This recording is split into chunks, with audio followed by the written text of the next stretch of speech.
Welcome back. You're watching Commodity Champions. We now shift focus to silver, and the global silver prices are trading at a three-year highs, nearing $28 an ounce.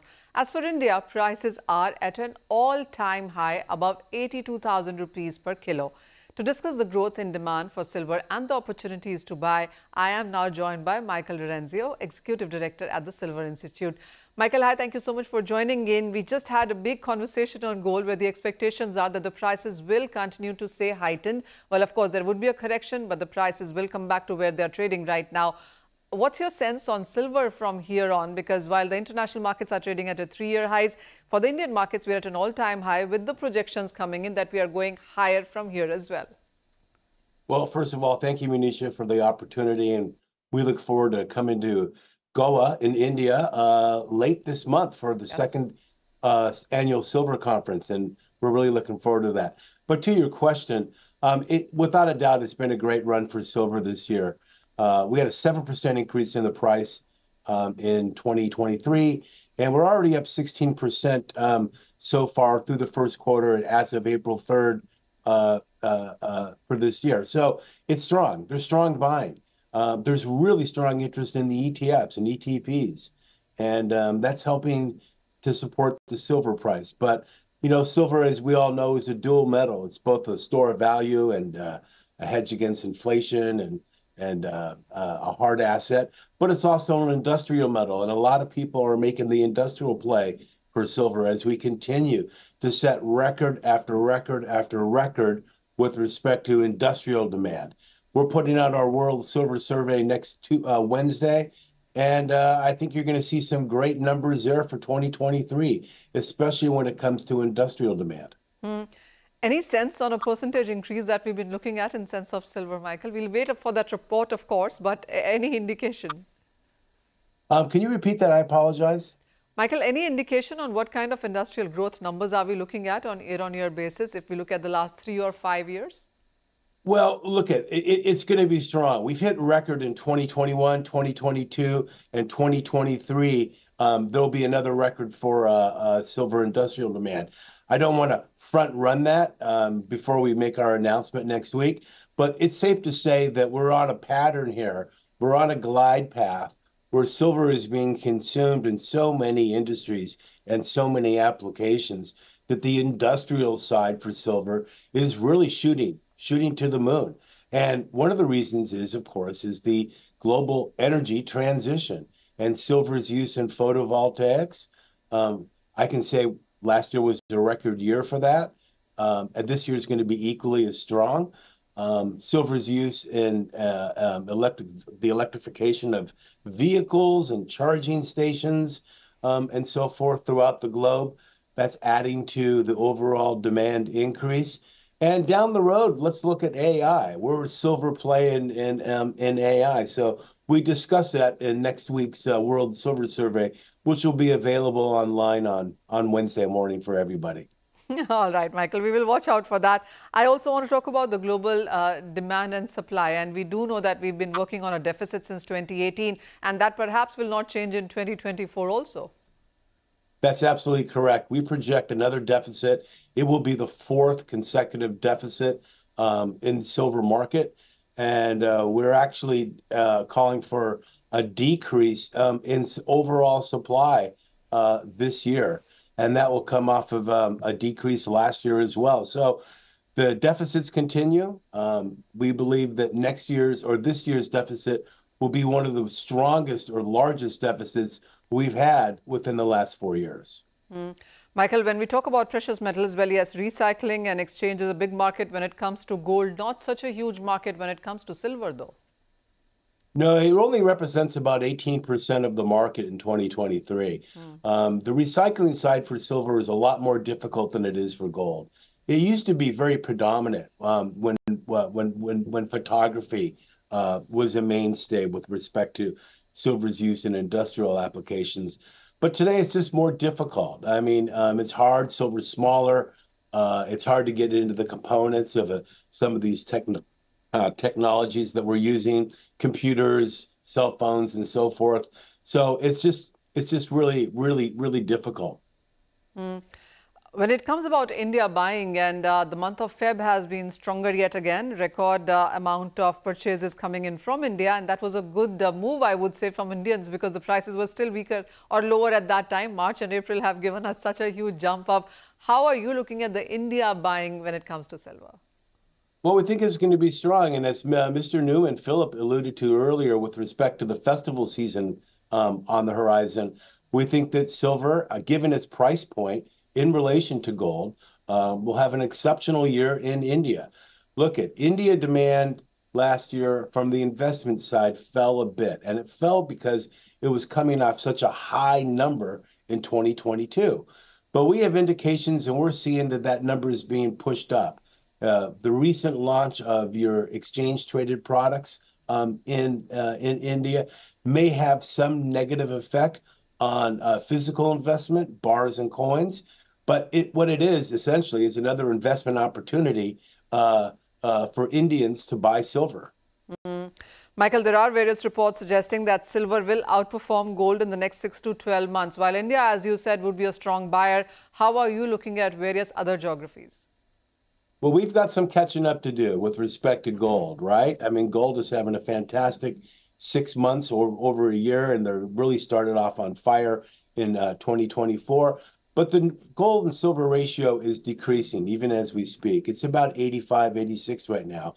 But, last year it was above 92, 93. So the number of ounces it takes to buy 1 ounce of gold, that number is shrinking. We think silver is going to have an exceptional year. We called for that back in January. We'll highlight that again next week. And throughout the year, we'll keep on focusing on what silver is to the average individual across the world, its importance in the global energy transition, and what a great store of value it is for people to own silver. What would you say is a better way of buying silver, Michael? Well, it all depends on the individual. It really does. It's so easy to get into an exchange traded product. First of all, you don't have storage fees, you don't have to carry insurance costs, and so forth. But there are a lot of people who like to hold the metal. In the United States and across the globe, they're known as silver stackers. And they buy silver. They buy whatever they can afford, 2 coins a week, a bar a week or whatever, and they hold it, and they hold it in their home, and they stack it. And there's a whole online community totally devoted to stacking and storing their silver. They're quite vocal and active, and we like to help them out in any way we can because look they're buying silver and they're passionate about it. When we talk about gold, Michael, there are various all-inclusive cost of production gold, which is anywhere between 1,000 to 1,500 when you look at various countries. When it comes to silver, what is all-inclusive cost of production? Well, I believe that number that we're going to be releasing next week is just north of $17 US per ounce. And that's quite an increase based as $13 a year before. But what we're experiencing at these mine sites and so forth and the mining companies are higher energy costs, higher loading costs with respect to the energy used to produce an ounce of silver, higher labor costs, for example. And it's all inflationary based. We expect that number to come down, but it's right around $17 per ounce right now. So at $27, $28 an ounce per silver, at least in the U.S. market, there's a lot of bandwidth there for the future of these mining companies, which are very, very strong to begin with. Also, Michael, what's your sense on the prices from here on? Because we are just about at 27, 28, way off its all-time highs. Where do you think the silver prices are going? Well, that's an interesting question. I think there's a lot of room for growth there, okay? I think the average price is going to be much higher than it was last year. I think that as investors has turned to silver, then they may be following gold, but nonetheless, it's going to be a good year for silver. I don't know the exact number where we're going to land, but I can safely say that it'll be a substantial increase over 2023. Michael, also, how much would you advise holding silver in a portfolio? Because when it comes to gold, well, there are various numbers, yes, but anywhere between 5 to 20% is what we keep hearing within that. When it comes to silver, well, again, the conversation is that of what you hold gold, 30% of that should be silver. What's your calculation? What's your sense? Well, I mean, that's not a bad number, to be quite honest with you. I mean, on the gold side, I've heard anything between 5 to 15, even 20% in hard assets, with some of that being in gold. And I think the same thing is true for silver. I think that portfolio diversification in the event of a major economic calamity, like we experienced in 2008, is a good hedge. And look at as the U.S. Fed begins to cut rates at some point this year, that's a win-win for the precious metals complex. And silver is going to be on that ride. Okay, so the silver price will experience a nice uptick once those cuts come into play. Michael, I would also want to know on how would you look at a support coming in for silver? I mean, of course, as you said, we've seen 16% of gains in the first quarter of this year. 28 is holding right now. Do you see a correction at all? $17 is a cost of production here. What is the range that you would look for the silver prices going forward from here? Again, I can't give you an exact number on that, but I don't think we're going to fall too far from where we are right now. The thing with silver is it tends to go up fast and it tends to come down fast as well when you look at the gold price and other precious metals. But right now, I'm reading reports from banks and so forth that the above ground stocks of silver are being mobilized as we speak to meet this growing demand. So that's only going to help buttress the price of silver as we move through the remainder of this year. Michael, you've talked about investing. You've talked also about the Indian retail demand. It's about the, the industrial demand that I want to pull in a point yet again.